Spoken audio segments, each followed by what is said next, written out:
I have a question for you. So you're first generation American, right? Yes, Is that's correct? correct. Yep. All right. So you have to tell me because of that. I'm very, very interested. I want to know in the shortest form, because I know you get this a lot, because I know when people get it a lot because I get it a lot also. What is your story? Like how did you get to where you are right now, and what happened along the way?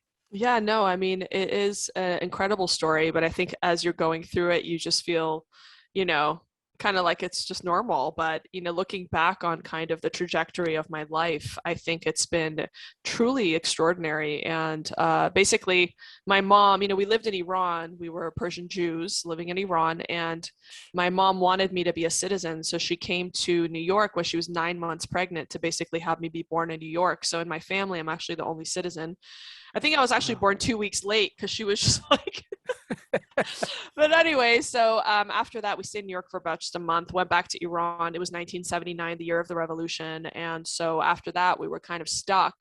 They didn't treat Jews great, but they also didn't let us leave.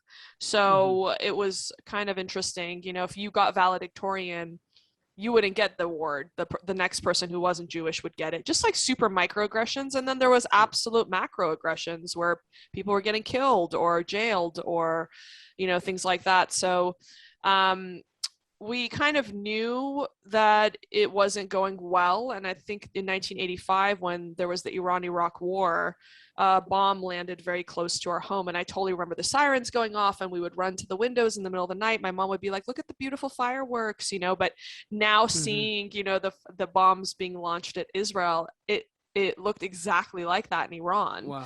Wow. but except it was coming from Iraq. So, we basically arranged. My father was a physician, and he had had a lot of visiting professors come in. He had some connections. So he left the passports of my mom, my sister, and I with the government and said he was going on a medical talk in Vienna. So he flew out to Vienna, lived with one of the professors who was his friend. And my mom, my sister, and I arranged with smugglers to be smuggled across the Pakistani border. Basically, we went to the bazaar. They put us in the back of a covered, like pickup truck with a cover, kind of, or like almost Uh-huh. like a hearse, but like a bigger version.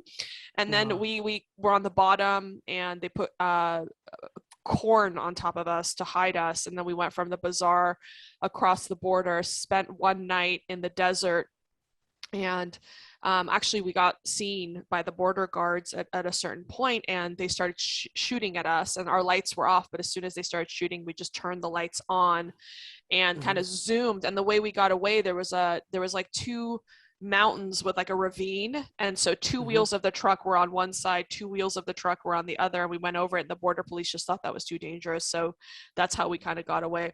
So we spent, you know one night in the desert. Once we made it past the Pakistani border, I remember we were at this like clay shack, basically, that was a bathroom, and it was basically just a hole in the ground, and I was Right. too small to straddle the hole. Like, you could totally just fall in. And in that bathroom, my mom told me we were going to America, and I was like, I'm gonna meet Michael Jackson, because we had so many like bootleg Madonna and bootleg Michael Jackson videos, like Thriller, um, and then we spent about 3 months in Pakistan, and we were with a bunch of people who were smuggled out of Iran. So we would have parties every night in the hotel, um, and sort of like hung out until our visas came through. And then once they did, we went to Vienna, and after not seeing my dad for a few months, we reunited with him. And I remember I was 7 years old at the time, but I remember seeing him, and he had shaved his beard, so I didn't recognize him. And then he started speaking, and then I recognized that it was my dad.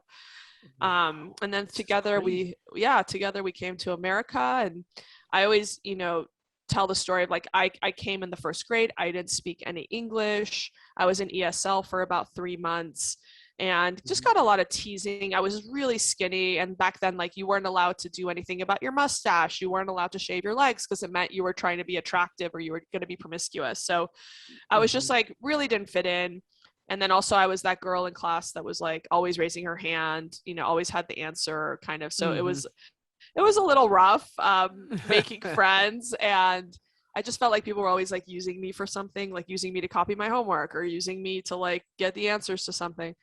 um, and then, slowly kind of made my way merit-based through the ranks of higher education, got into a really prestigious private school when I didn't even know what private schools were. Like all the smart kids left in the 7th grade. I'm like, where are you going? They're like, private school. I'm like, what's private school? So then I went in the 8th grade when they were like only accepting 5 people. Then from there, I went to Columbia University. Then from there, I went to Yeshiva's medical school, Albert Einstein.